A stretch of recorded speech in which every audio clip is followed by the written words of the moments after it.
പുറത്തൂർ ഗ്രാമപഞ്ചായത്തിലെ ഗ്രാമീണ റോഡുകളുടെ അവസ്ഥ നമുക്കെല്ലാവർക്കും അറിയാവുന്നതുപോലെ ശോചനീയമായ അവസ്ഥയിലാണ് ഇപ്പോൾ നിലവിലുള്ളത്.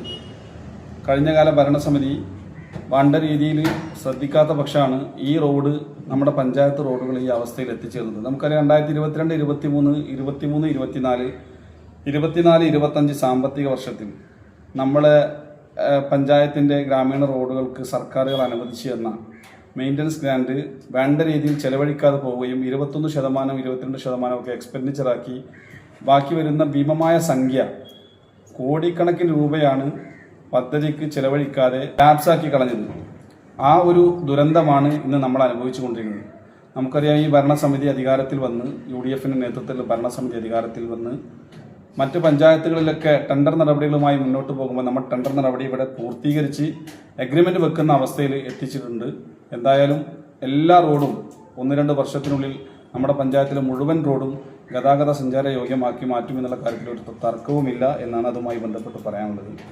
നമ്മുടെ പഞ്ചായത്തിൻ്റെ കുടിവെള്ളവുമായി ബന്ധപ്പെട്ട വിഷയം CPM ഇവിടെ ഉന്നയിക്കുകയുണ്ടായി. നമുക്കറിയാം, കഴിഞ്ഞ CPM ഭരണസമിതിയുടെ കാലഘട്ടത്തിൽ ഈ പഞ്ചായത്തിലെ കുടിവെള്ളത്തിൻ്റെ അവസ്ഥ നിരന്തരമായി ഇവിടുത്തെ പൊതുജനം സമരമുഖത്തുണ്ടായിരുന്നു.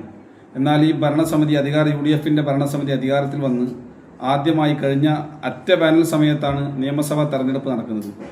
ഇവിടുത്തെ മുഴുവൻ ജനങ്ങൾക്കും ആവശ്യമായ രീതിയിൽ കുടിവെള്ളം നൽകാൻ UDF ഭരണസമിതിക്ക് കഴിഞ്ഞിട്ടുണ്ട് എന്നുള്ളതാണ് അതിൻ്റെ ഏറ്റവും വലിയ തെളിവായിട്ട് ഞങ്ങൾക്ക് ഉയർത്തി കാണിക്കാനുള്ളത്.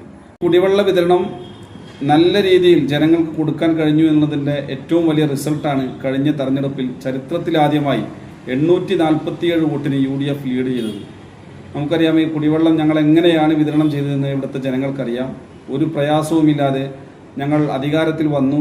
കുടിവെള്ളത്തിൻ്റെ ഗൗരവതരമായ വിഷയം മനസ്സിലാക്കിക്കൊണ്ട് നാട്ടിലെ വ്യക്തികളെയും പലവിധ സംഘടനകളെയും ഞങ്ങളുടെ രാഷ്ട്രീയ പാർട്ടിയെയും കണ്ട് ഫണ്ട് സ്വരൂപിച്ച് നമ്മുടെ പഞ്ചായത്തിൻ്റെ പൊതു കിണറുകൾ റീചാർജ് ചെയ്തുകൊണ്ടാണ് ആ വിഷയത്തെ നേരിട്ടതും വളരെ ഭംഗിയായി ജനങ്ങൾക്ക് ആവശ്യാനുസരണം വെള്ളം കൊടുക്കാനും കഴിഞ്ഞിട്ടുണ്ട്.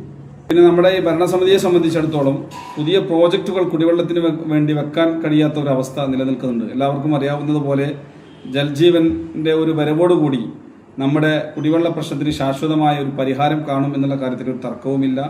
ആ വർക്ക് വളരെ ദ്രുതഗതിയിൽ നമ്മുടെ പഞ്ചായത്തിൽ നടന്നുകൊണ്ടിരിക്കുകയാണ്. ആ വർക്ക് വരുന്നതോടുകൂടി നമ്മുടെ കുടിവെള്ളത്തിൻ്റെ ഇപ്പോഴുള്ള ചെറിയ വിഷയങ്ങൾക്ക് ശാശ്വതമായ ഒരു പരിഹാരം കാണും എന്നുള്ള കാര്യത്തിൽ ഒരു തർക്കവുമില്ല. അതുകൊണ്ട് തന്നെയാണ് വലിയ പ്രോജക്റ്റുകൾ അതിനുവേണ്ടി നമുക്ക് ഫണ്ടുകൾ വെക്കാൻ കഴിയാത്ത ഒരു പ്രയാസം നിലവിലുള്ളത്.